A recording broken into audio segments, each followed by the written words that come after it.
இப்போது புதிய அறிமுகம் அச்சி ஹோட்டல் சாம்பார் 50 கிராம் ரூபாய் 20 மட்டுமே. அனைவருக்கும் இதயத்தின் பொங்கல் நல்வாழ்த்துக்கள். பொங்கலோ பொங்கல்.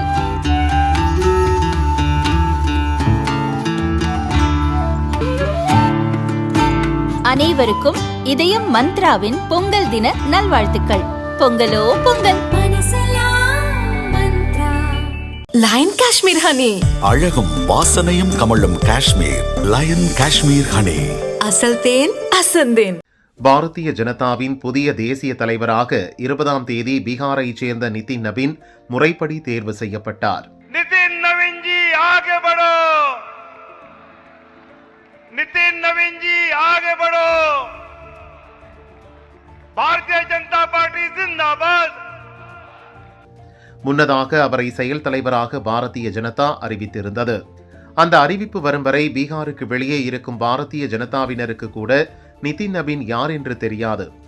காங்கிரஸ், திமுக உள்ளிட்ட கட்சிகள் ஒரே குடும்பத்திலிருந்தே தலைவரை தேர்ந்தெடுக்கும் நிலையில் சாதாரண தொண்டரை தேசிய தலைவராக பாரதிய ஜனதா தேர்ந்தெடுத்தது.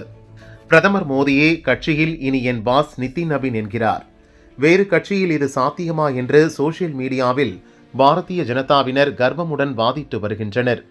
ஆனால் மறுபக்கம் நிதின் நவீன் தேர்வு பாரதிய ஜனதாவுக்குள்ளேயே கடும் அதிருப்தியை ஏற்படுத்தியுள்ளது.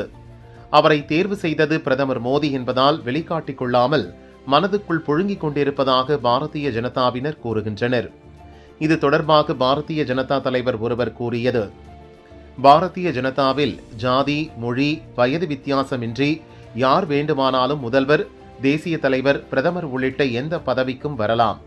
ஆனால் தேசிய தலைவர் பதவிக்கு பொருத்தமானவராக ஒருவர் அடையாளம் காணப்பட்டால் தேசிய பொதுச் செயலாளர் போன்ற தேசிய பொறுப்பில் குறைந்தது 3 ஆண்டுகளாவது அவரை பணியாற்ற வைத்த பின் தலைவராக அறிவிக்கலாம்.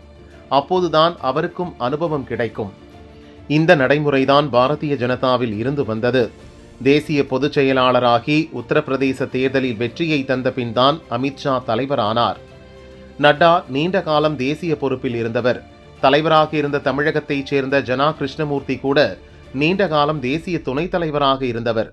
2009 லோக்சபா தேர்தலில் பாரதிய ஜனதா தோல்வியடைந்ததும் கட்சியை சீரமைக்க புதியவர் ஒருவரை தேசிய தலைவராக்க முடிவு செய்து மகாராஷ்டிர மாநில பாரதிய ஜனதா தலைவராக இருந்த நிதின் கட்கரி தேசிய தலைவராக தேர்ந்தெடுக்கப்பட்டார்.